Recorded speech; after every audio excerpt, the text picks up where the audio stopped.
បាទសួស្តីក្មេងៗទីមួយអរុនសួស្តីបាទជម្រាបសួរបងប្អូនខណៈនេះខ្ញុំបាទកំពុងតែនៅលើកំពែងទីក្រុងអង្គរធំភាគខាងត្បូងនៅខាងក្រោយខ្នងខ្ញុំបាទគឺជាកំពូលនៃខ្លោងទ្វារទន្លេអ៊ំនៅភាគខាងត្បូងនៃទីក្រុងអង្គរធំនៅខាងក្រោមនោះវាឃើញរូបចម្លាក់អសុរៈហើយនឹងទេវៈកំពុងតែទាញគោបាទនៅក្នុងរឿងគោសមិទ្ធទឹកដោះខ្ញុំបាទនឹងនិយាយរឿងមហាភារតយុទ្ធវគ្គបន្តដូចដែលបាទបងប្អូនបានជ្រាបហើយអំពីផែនការដ៏ធំមហិមារបស់យុធិស្ថិរៈគឺបន្ទាប់ពីកសាងរាជសភារួចរាល់ព្រះអង្គមានគម្រោងរៀបចំនគរ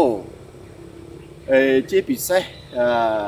ច្បាប់ទម្លាប់នៅនគររបស់ទ្រង់គឺឥន្ទ្របត្ថៈហើយនឹងរៀបចំផែនដីនេះឲ្យមានសណ្ដាប់ធ្នាប់សារជាថ្មីឡើងវិញពីព្រោះអីមួយចំនួននៃទឹកដីនៅលើផែនដីនេះគឺមានព្រះមហាក្សត្រជាច្រើនដែលពុំមានទស្សពិតរាជធរគ្រប់គ្រងផែនដីដោយប្រើអំពើហិង្សាអយុត្តិធម៌គ្រប់បែបយ៉ាងទៅលើជនស្លូតត្រង់បាទដូចដែលបងប្អូនបានជ្រាបហើយបញ្ហាដែល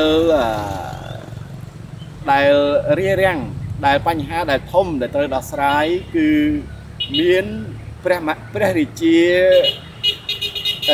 មួយអង្គព្រះនាមជារាសន្ធៈគឺជាព្រះរាជានៃនគរមគធៈបាទនគរមគធៈគឺជានគរដែលជាទឹកដីរបស់ព្រះពុទ្ធផងដែរជាក្សត្រដែលប្រើអំពើខុសខើទៅលើ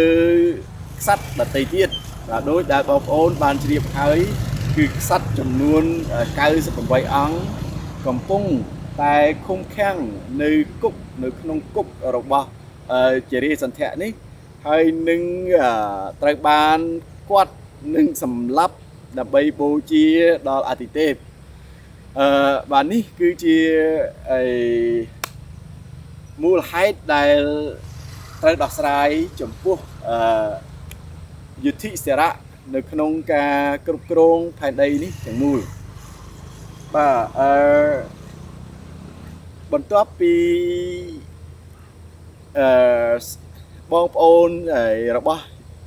បណ្ណវៈទាំង5ហើយនឹងក្រស្នៈជាពិសេសអរជុនហើយនឹងភីមបានពិភាក្សាគ្នាយ៉ាងម៉ត់ចត់ដើម្បីទៅ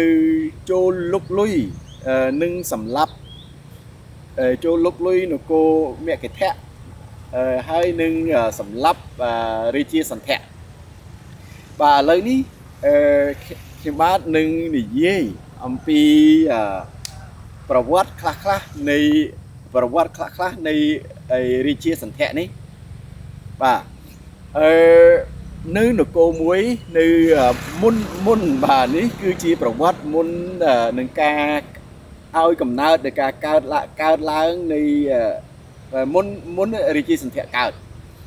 គឺនគរមគធៈនេះមានទីក្រុងមួយ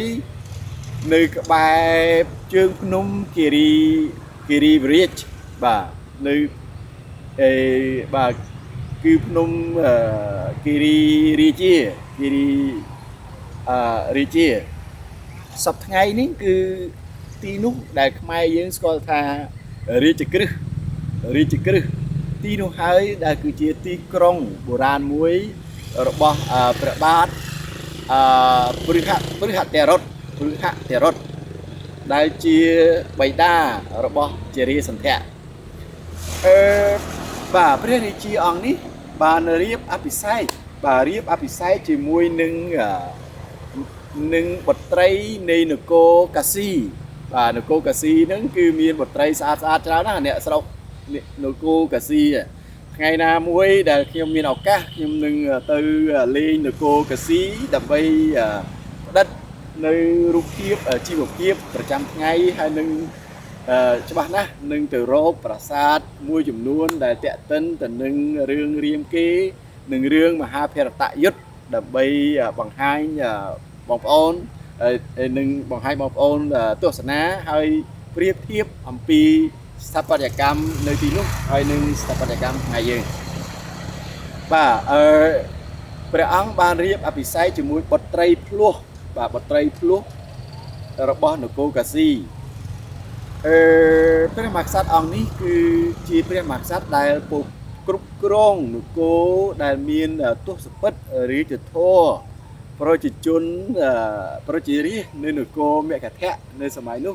ស្រឡាញ់ព្រះអង្គខ្លាំងណាស់ពីព្រោះដោយសារសន្តានចិត្តល្អគ្រប់គ្រង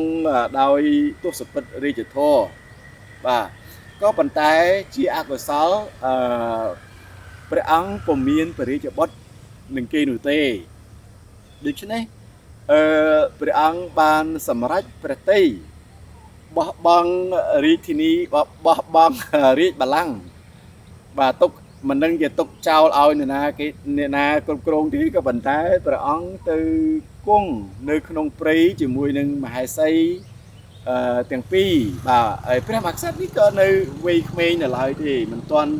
ចូលវ័យជរានោះទេគឺនៅវ័យក្មេងហើយនាំភរិយាទៅរស់នៅជាមួយឥសីនៅក្នុងព្រៃធ្វើជាតបោះបាទនៅពេលនោះឥសីបាទឥសី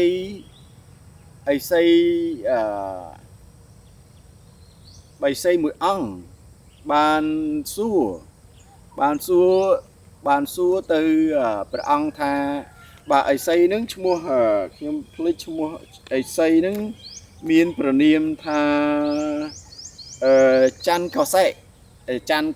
បាទច័ន្ទកោសិឥសីច័ន្ទកោសិនេះបានសួរនាំអំពីមូលហេតុអីបានជាព្រះអង្គយាងមកទីនេះបោះបង់ចោលនៅរាជសម្បត្តិពេលនោះព្រះមហាក្សត្របានប្រាប់រឿងរ៉ាវដែលកើតឡើងថ្ងៃមួយហ្នឹង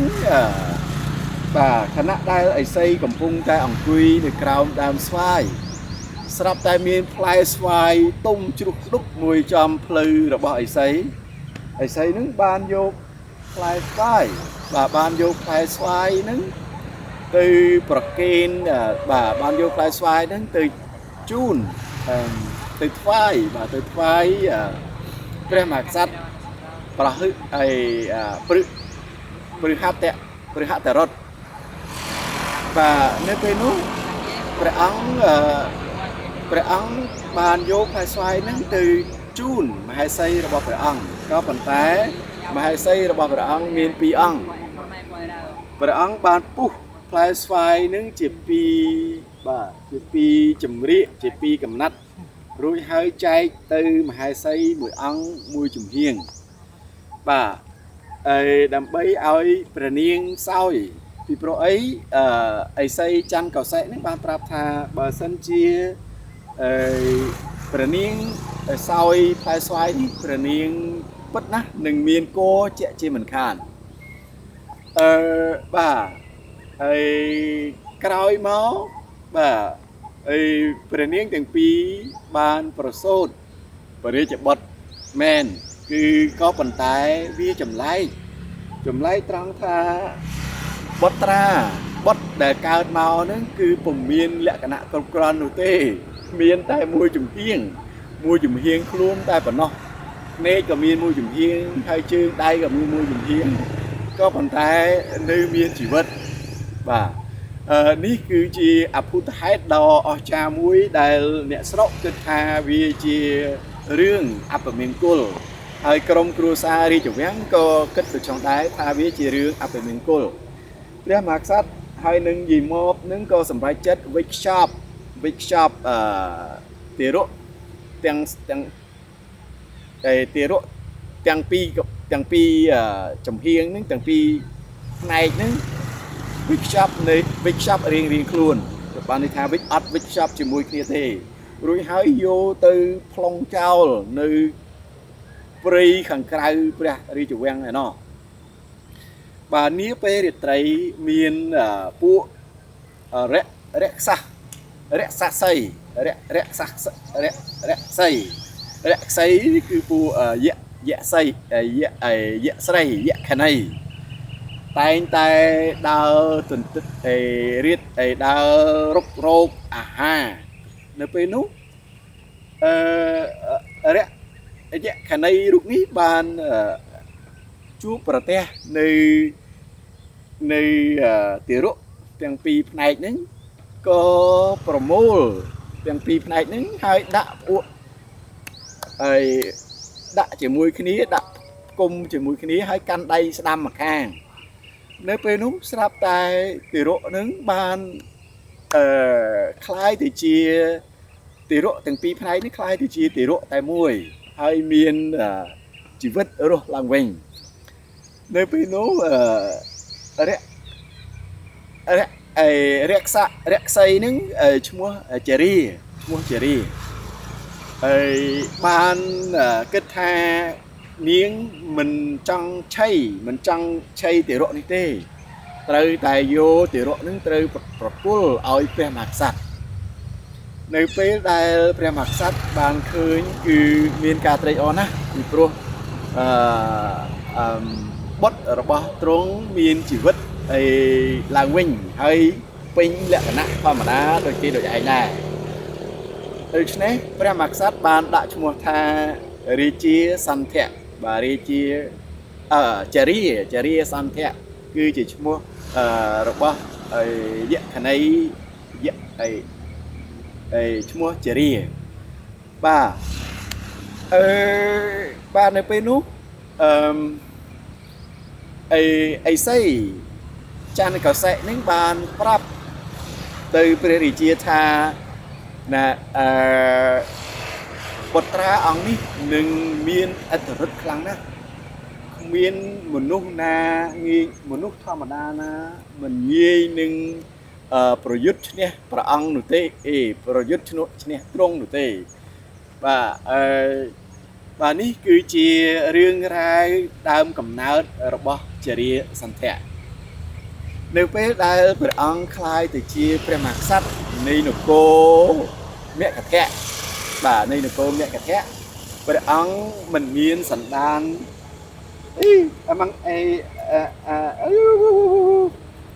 អូខេហើយស្ងៀមសិនព្រះអង្គ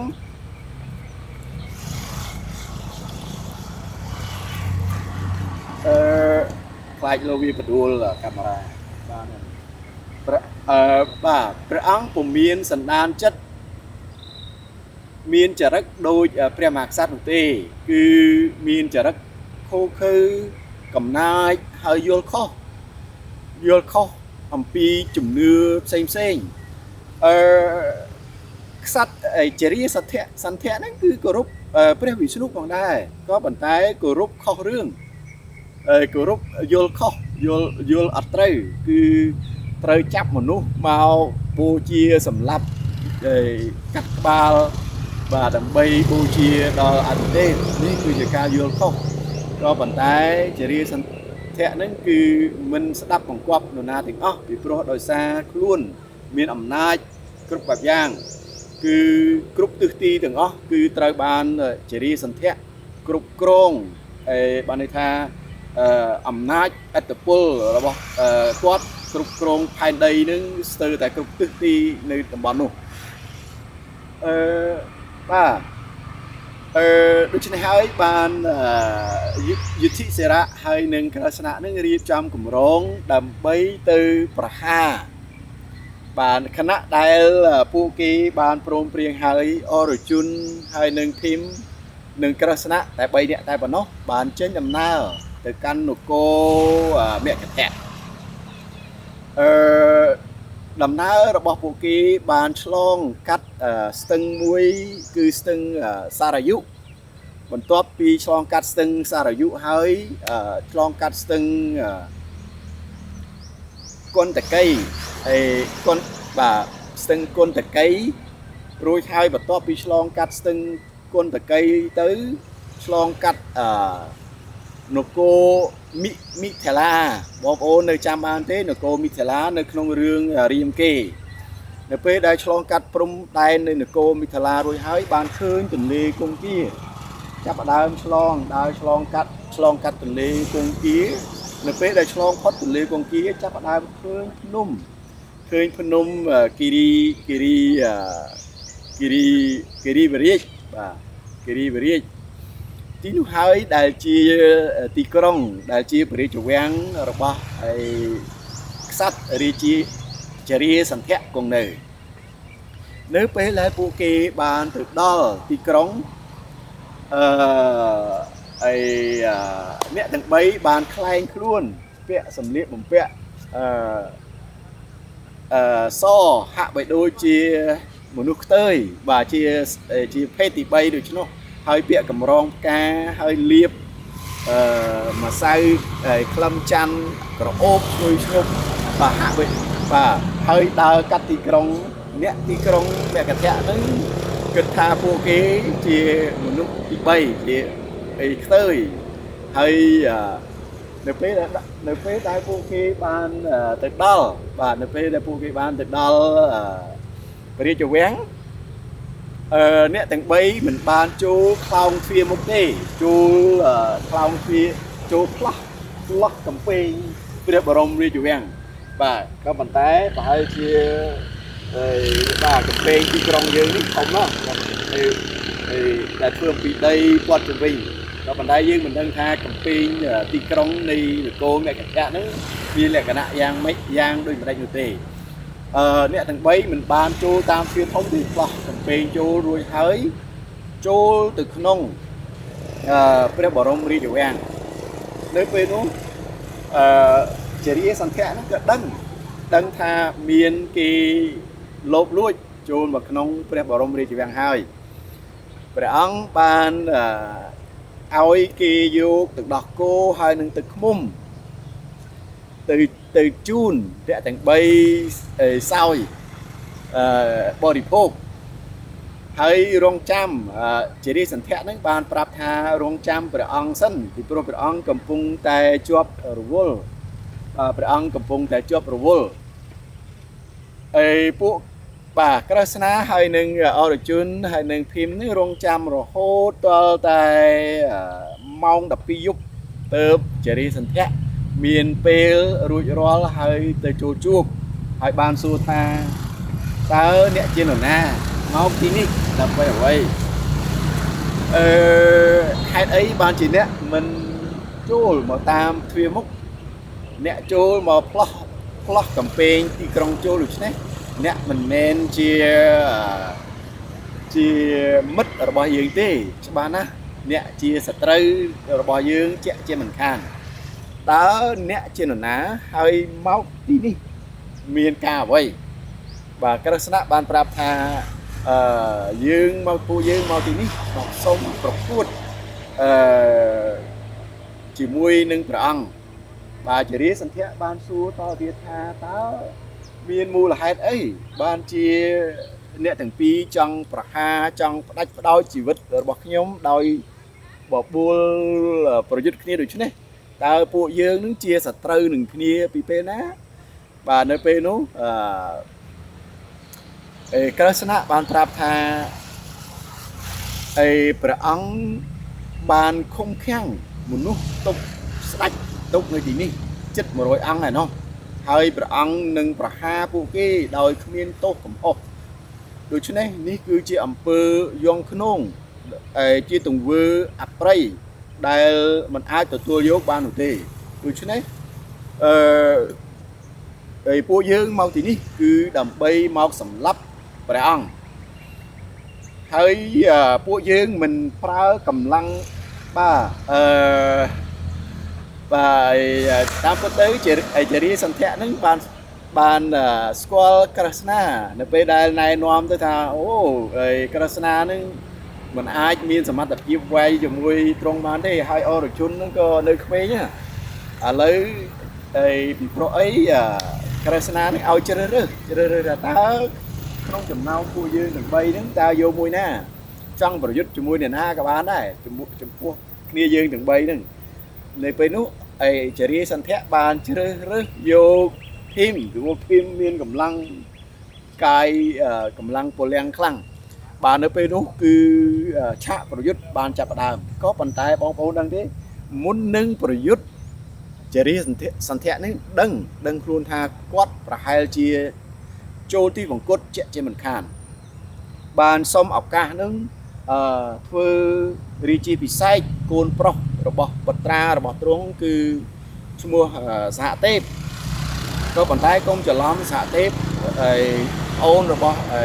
យុទ្ធិស្ថិរៈគឺជាឈ្មោះផ្សេងដតីពីគ្នាបានធ្វើពិធីរាជាពិសេសឲ្យកូនរួចហើយបានចាប់ផ្ដើមប្រយុទ្ធអស់រយៈពេល14យប់14ថ្ងៃបាទអស់រយៈពេល14យប់14ថ្ងៃឯណោះហើយក្រិស្ណាហើយនឹងបាទក្រិស្ណាហើយនឹងអរជុនអង្គុយមើលបងប្អូនដឹងទេភីមនេះគឺមានកម្លាំងមហាសាលលើកបោះគិរីសន្ធៈឡើងទៅលើអាកាសបាទលើអាកាសហើយធ្លាក់មកវិញភីមបាទភីមនៅថ្ងៃទី14ភីមបានចាប់ជើងទាំងពីររបស់គិរីសន្ធៈនោះហែកខ្លួនជាពីរចាប់រួចហើយកាន់ទាំងពីរហ្នឹងបោះទៅជើងម្ខាងបាទនៅពេលនោះបាទភីមបានបោះដៃបោះជើងគឺថាគិរីសន្ធៈហ្នឹងស្លាប់ហើយក៏បានទៅរកក្រិស្ណាដើម្បីនិយាយរឿងនេះរឿងនោះស្ទុះក្រោយមកឃើញចំណែកទាំងពីរនៃគិរីសន្ធៈនេះបានខិតចូលរកគ្នារួចហើយផ្សារខ្លួនជាប់ទៅវិញហើយងើបឈររស់រៀនមានជីវិតបន្តប្រយុទ្ធជាមួយនឹងភីមបន្តទៀតវាដូចនៅក្នុងរឿងកុនដែលយើងឃើញបាទតួអង្គមួយដែលត្រូវបាញ់ខ្ទេចហើយខ្លាយជាកំទេចតូចក៏ប៉ុន្តែអាចខ្លាយទៅជាផ្គុំបានជាខ្លួនមកវិញដូច្នោះដែរបាទនេះប្រហែលជាអាចយកពីគំនិតអំពីរឿងមហាភារតយុទ្ធជាមិនខាននៅពេលនោះគឺចាប់ដើមប្រយុទ្ធតទៅទៀតនៅពេលដែលប្រយុទ្ធតទៅទៀតក្រិស្ណាបានយកស្លឹកឈើហើយជាស្លឹកចេកស្លឹកឈើហ្នឹងហែកជាពីរនៅពេលដែលព្រះអង្គហែកជាពីរដើម្បីបង្ហាញភីមហែកជាពីរហើយបោះធ្វើដៃអញ្ចឹងធ្វើសញ្ញាបោះអញ្ចឹងអត់ឲ្យបោះជាមួយគ្នាទេនៅពេលនោះភីមបានយល់ហើយភីមបានប្រើក្បាច់ដដែលគឺបោះជារាសន្ធៈឡើងទៅលើអាកាសដល់ខ្ពស់រួចហើយធ្លាក់មកវិញចាប់ហែកម្ដងទៀតហើយបោះមួយជំហៀងទៅត្រើយម្ខាងមួយជំហៀងទៀតទៅម្ខាងទៀតដូច្នេះពេលនេះខ្លួនប្រាណពីជំរាករបស់ជារាសន្ធៈមិនអាចផ្សារភ្ជាប់គ្នាបានមកវិញទេបាទនៅទីបំផុតគឺជារាសន្ធៈត្រូវបានបាត់បង់ជីវិតបន្ទាប់ពីនោះគឺអ្នកទាំង3ក្រិស្ណាហើយអរជុនភីមបានជិះរទេះសេះរបស់ជារាសន្ធៈត្រឡប់មកព្រះរាជវាំងរបស់គាត់រួចហើយបានទៅបើកសោហើយគុកក្រោមដីគុកងងឹតនឹងដើម្បីដោះលែងព្រះមហាក្សត្រទាំង98អង្គព្រះមហាក្សត្រមានទាំង98អង្គនឹងមានអំណរអគុណខ្លាំងណាស់ចំពោះការជួយសង្គ្រោះជីវិតរបស់ពួកគេនឹងឲ្យអំណោយផ្សេងទៅអរជុនហើយនឹងក្រិស្ណាក៏ប៉ុន្តែក្រិស្ណាបានប្រាប់ថាពួកគាត់មិនត្រូវការអំណោយមិនត្រូវការទ្រព្យសម្បត្តិអ្វីទាំងអស់ពួកគាត់ត្រូវការតែចងមិត្តភាពហើយរួមរស់រួមសុខរួមទុក្ខជាមួយគ្នាតែប៉ុណ្ណោះហើយមួយវិញទៀតនៅថ្ងៃខាងមុខយុទ្ធិស្ថិរៈនឹងធ្វើគេហៅថាបាទពិធីហ្នឹងគេហៅបាទខ្ញុំបាទរាជសូយ៉ាបាទរាជសូយ៉ាហ្នឹងគឺបានន័យថានឹងខ្លាយទៅជាអធិរាជ គ្រប់គ្រងនៃផែនដីទាំងមូលបាទនេះយុទ្ធសាស្ត្រនេះនឹងធ្វើដំណើរពីផែនដីដើម្បីវាយគ្រប់គ្រងពិភពលោកទាំងមូលហើយនឹងធ្វើច្បាប់មួយដើម្បីពិភពលោកហើយ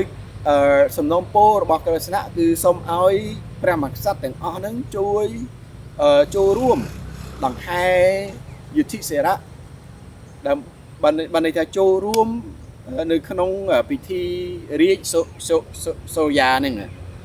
បានន័យថាដើម្បីคลายខ្លួនព្រះអង្គដូចជាអធិរាជនៃគ្រប់គ្រងនៃផែនដីទាំងមូលបានន័យថាស្ដេចនៅលើភពផែនដីនៅក្នុងនោះដែរមានសហទេពដែលជាកូនដែលជាបុត្រារបស់ជារិសន្ធៈនឹងទៅចូលរួមនៅក្នុងពិធីនោះផងដែរបាទឥឡូវនេះខ្ញុំបាទសូមslash តែប៉ុណ្ណេះសិនតើ